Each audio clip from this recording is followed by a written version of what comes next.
Hello and welcome to Property Matters. I'm Stephen Galpin, and today we're going to be examining the life and career of a very prominent entrepreneur and property businessman, Vincent Wong. Welcome, Vincent. Thank you. Now, I should explain to our viewers that you're one of the country's leading property entrepreneurs, mentors, and of course commentators. So I'm flattered. well, we're very flattered to have you here. Vincent, what I want to do is I want to start with this book that you wrote, I have to say some 10 years ago now. Yes, I think it was published in 2016. Yeah. I was very impressed with the content for two reasons. One is that although being written some time ago, so much of the content is relevant to today. And so rather than some of these mentors and lecturers that sort of come in and say, well, you're going to make this, make that in 2 minutes and you'll be a millionaire in 3 minutes and all that. It doesn't work that way. And your book very much demonstrates that. It's a very down-to-earth and practical process for making money and giving yourself that sort of entrepreneurial steer. So I really like that. But I want to start at the beginning of your journey, and something that impressed me even more, which is when you started off as a young entrepreneur, you actually created this digital system of a dating agency. And okay, you're very honest in your book and you say, well, I ran it for a while, didn't really work, and I'm afraid I lost a bit of money. And unfortunately, it wasn't just my money, it was my family's, my friends and everybody else. That in itself is very good, I think, that you're open and honest about not just your successes, but your failure in that particular instance. But you turned that into success by saying, well, hold on a minute. I've created something here, which is a digital way of interacting between, okay, presumably, you know, in the main, ladies and gentlemen. So actually it kind of worked in its way. I just applied it to the wrong industry. And if I apply that same practice to the property world, where investors in particular are wanting to sell and also wanting to buy, if I can make them interact easily, quickly and efficiently, we've got a winner here. And that takes you on to being a winner from being a loser. And I think that's absolutely great. And I really applaud you for that, because so many people in this world have a failure and think, oh my goodness, I give up. Yeah, I totally agree. The whole idea of failure is something that's so frowned upon, and so many people try to avoid it. But without failure, you're not going to get any feedback. No. Because especially for an entrepreneur, it's all about a continuous journey of trying things that have never been tried before, and inevitably you're going to fail, but it's what you learn from it. I mean, once upon a time, a mentor said to me, look, Vincent, if you have made a mistake, that's perfectly fine. But if you make the same mistake twice, you're a bit of a silly man. But if you made the same mistake the third time, you deserve to be poor for the rest of your life. Right. So it's all about learning and keep moving. And going back to the pivotal point in my life was when I discovered that actually property for many people is an investment business, which it is, and for developers it's a development business. But once I realized that it was actually a people business, everything changed, because we're so focused on looking for property deals. But the moment I realized that it's about the people behind the houses, and they were the ones who make the decisions of whether to sell the properties or not, and how much they would sell them for and to whom, then you realize it's the people that you want to go after. So at the time, I did have a dating website, which was quite a new thing, and also quite taboo as well. And I always loved trying things that, you know, that are not so popular, and yes, and it failed miserably. But at the same time, I looked back and I asked myself, what did I actually learn from that? And I realized I was actually quite good at finding people online. I had a website where people saw what we did, and then they put in the details, we captured the information.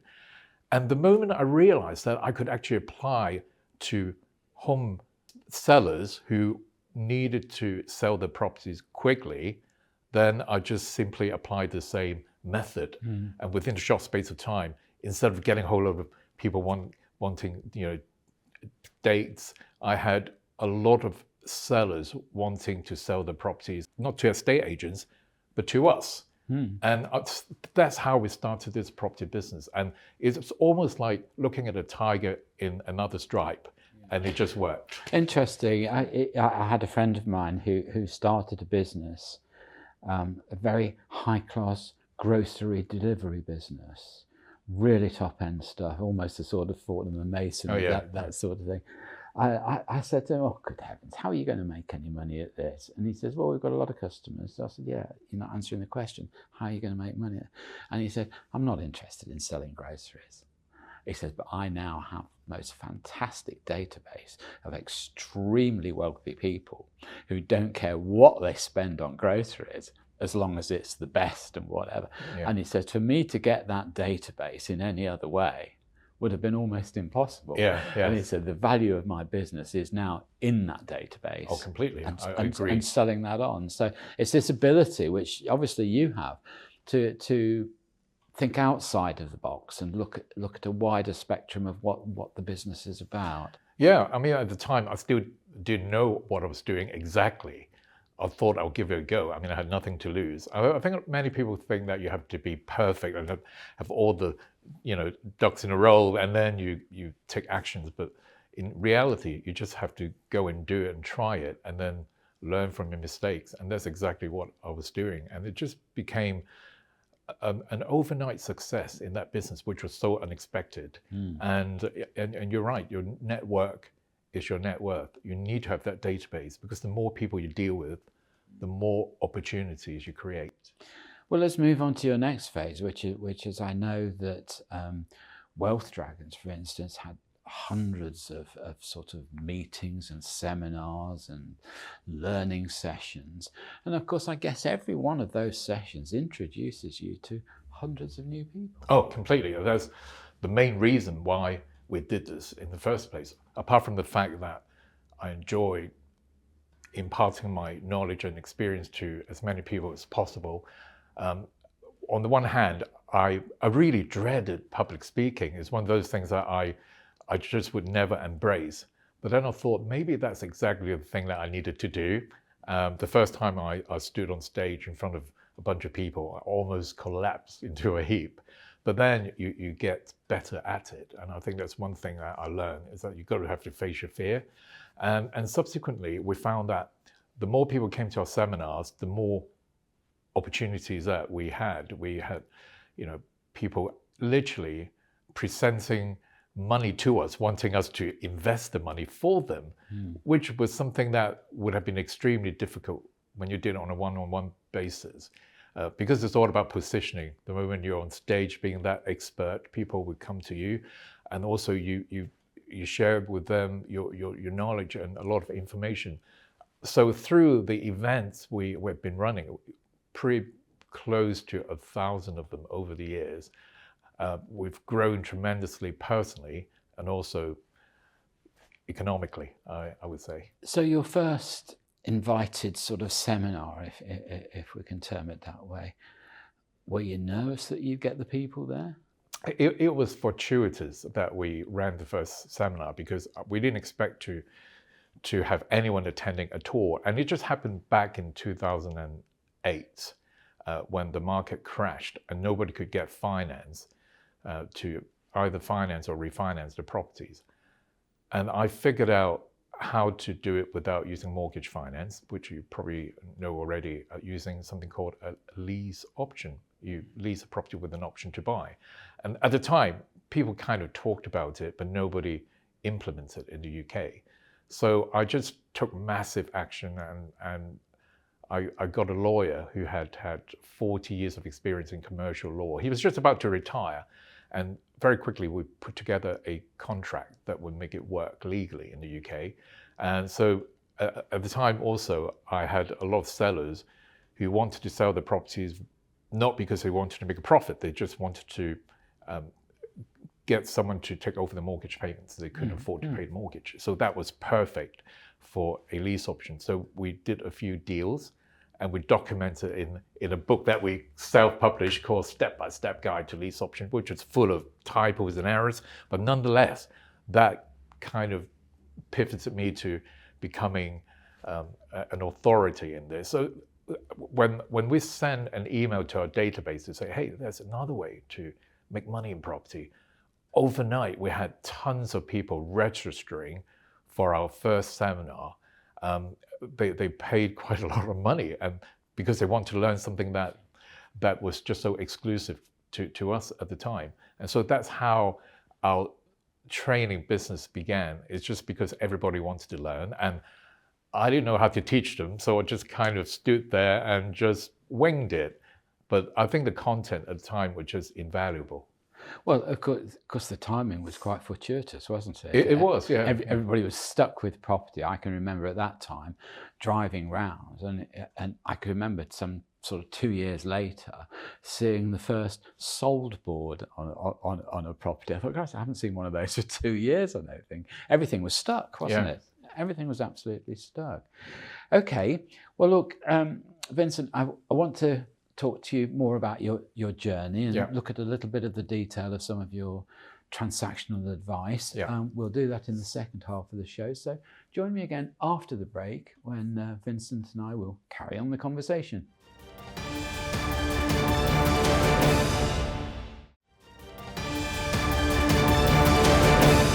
Hello and welcome back to Property Matters. I'm Stephen Galpin and I'm talking to Vincent Wong. Vincent, I listened very carefully to the latter part of our conversation in part one, where you talk about this lease with an option to buy at the end. And it was obviously your timing of looking at this in 2008, 2009 was quite fortuitous because property was stuck. Nobody could do anything with their property. And people, in some respects, just wanted to get out of their mortgage situation. They just wanted some movement.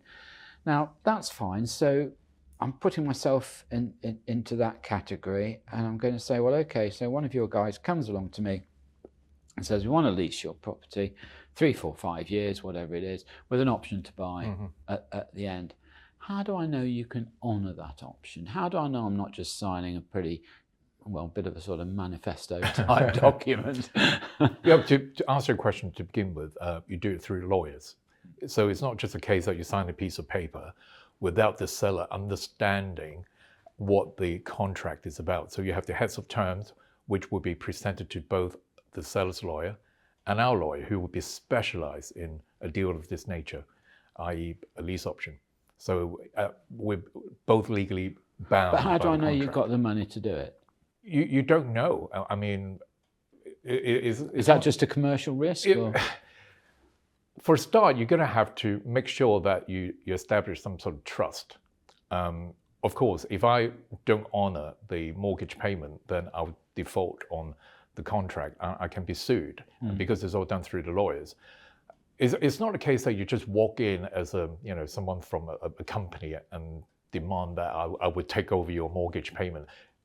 When it comes to communicating with sellers, you've got to have to go through the process of one, establishing some sort of rapport and trust, and then you uncover information, you do your discovery to find out their circumstances, to make sure that a lease option is the best solution for them. I mean, it may not be.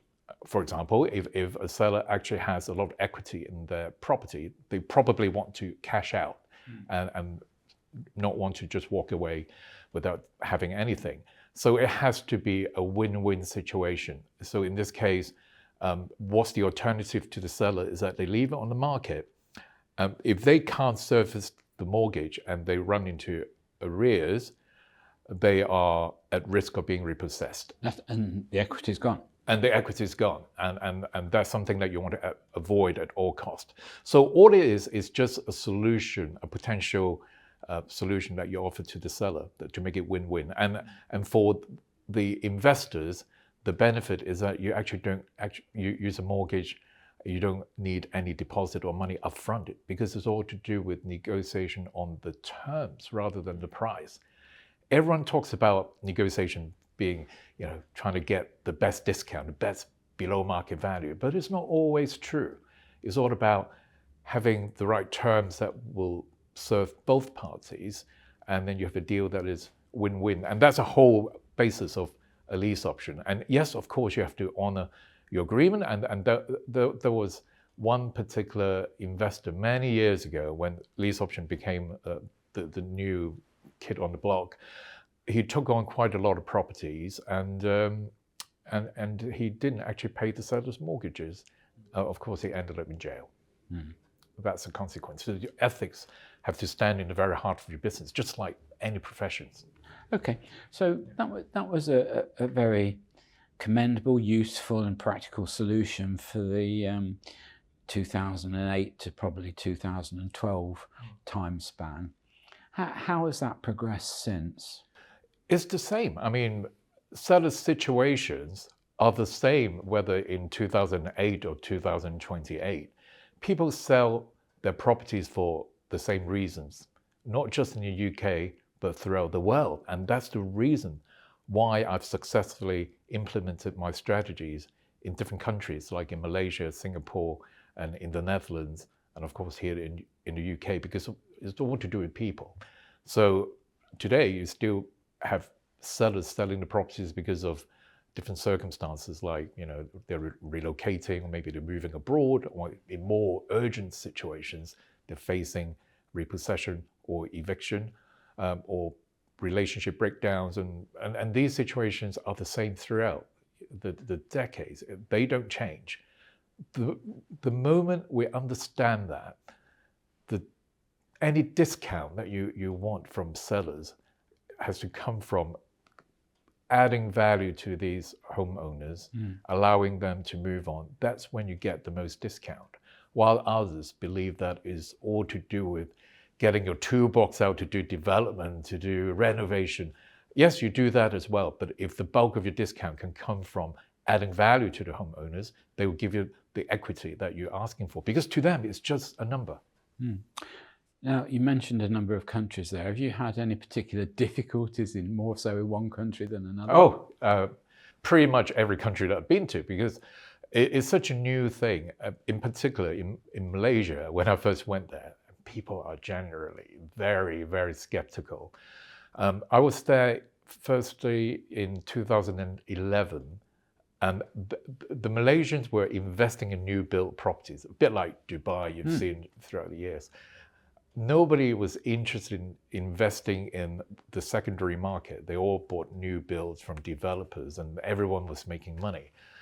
So I remember I was invited to speak at an event where there were loads of developers showcasing the new launch projects that it was selling to the audience. And I was the one standing on stage to say, look, you are buying property at the expense of your cash flow, because none of the rentals actually stacked up. They were all speculating that they would make money in the future. I said, look, just be careful, because we've seen this in 2008 in the UK when the primary market collapsed and people lost a lot of money. I said, just be careful.